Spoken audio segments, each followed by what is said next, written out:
सर्वांना जय ज्योती जय सावित्री. महिला दिन व सावित्रीबाई फुले स्मृती दिनाचे औचित्य साधून परतवाडा शाखेच्या वतीने सौ अंजली मेहरे यांनी मी सिंधुताई सपकाळ बोलते हा एकपात्री प्रयोग सादर केला.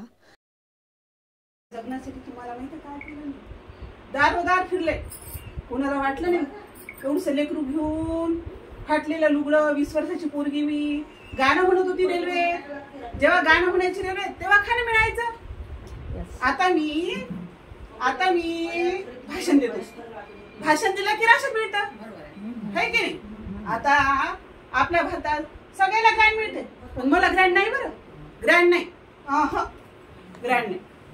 मी भाषण देत असतो. भाषण केलं की राशन मिळते. माझे सगळे लेकर त्याच्यावर जगतात. तुम्ही पण बायांनो अशा मी सगळ्या लेकरांची माय झाली. तुम्ही गोतावळा हवा बरं. हो सांगते तुम्हाला काय. आता मी सिंधुताई सपकाळ, तुम्हाला वाटतं लय मोठी झाली. मी मोठी किती काही नाही झाली, पण लेकरांची माय झाली. बरं माझं लग्न झालं, माझं लग्न झालं ना तेव्हा मी 12 वर्षाची. नवरा होता 35 वर्षाचा ठोला. पण काही इलाज चालत नव्हता ना. सगळ्यात गुन्हेगार मी सांगतो बरं तुम्हाला. माहिती दुश्मन नसते कोणाची, पण माहिती दुश्मन. म्हणून माझं लग्न 12व्या वर्षी झालं. आणि मग काय, मग लेकरं. जेव्हा मी 20 वर्षाची होते तेव्हा 9 महिन्याची गरोदर.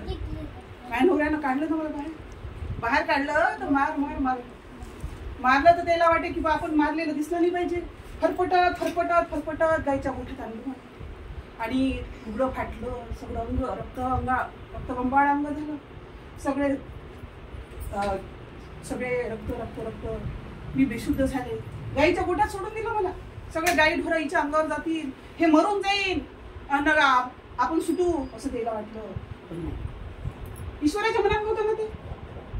सगळ्या गायी बाजूला झाल्या. मी बेशुद्ध अवस्थेत होते. उठून पाहते तर बाळपण झालं नव्हतं. बाळ रडत होतं. पाहिलं तर काय, एक गाय माझ्या अंगावर उभी होती. त्यावेळेस ती गाय माझी माय झाली. त्या गाईला कोण शिकवलं? कोण शिकवलं असं त्या गायला? तेव्हाच मी ठरवलं, सिंधुताई ही तुझी माय झाली, तू सगळ्या जगाची माय होशील असं मी ठरवलं.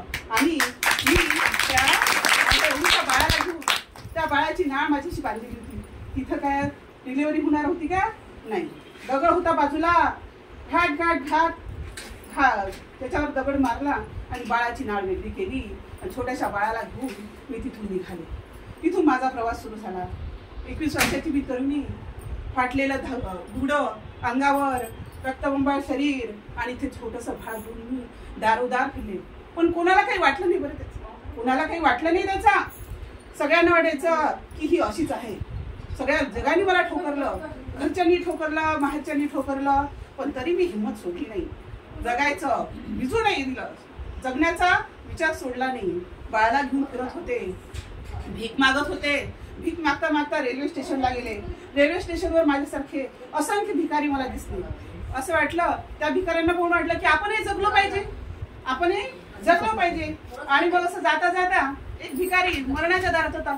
पण तरी असं वाटत होतं की बा आपण तरुण पोरगी, लोकांच्या वाईट नजरा असतात, हे की नाही? मग असं वाटलं आता आपण वरून जावं. पण काही नाही. एक म्हातारा तडफडत होता, मरतो म्हणत होता. गेली मी त्याच्याजवळ. माझ्या गाठीशी पत्राला बांधलेली भाकर होती.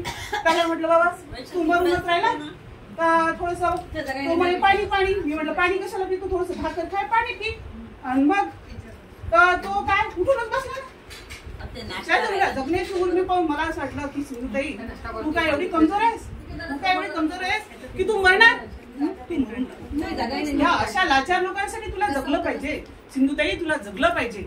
आणि म्हणून परत मी मरणाचा विचार सोडून दिला. आणि अशा लोकांना रेल्वे फाटकावर इकडे तिकडे माझा रोज नित्यनियम कार्यक्रमच झाला.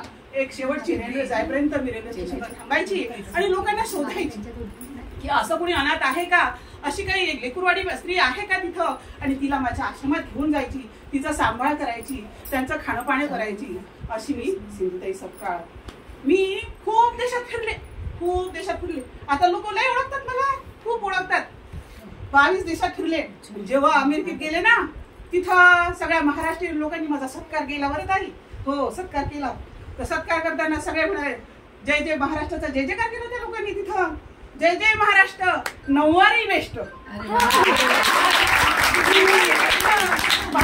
या नऊवारीचा गौरव अमेरिकेपर्यंत मी नेला. या नऊवारीचा पेहरावाचा मी अमेरिकेपर्यंत नेला. आणि म्हणून म्हणतो माझ्या मायबापल्या बहिणींनो, माझ्या पोरींनो,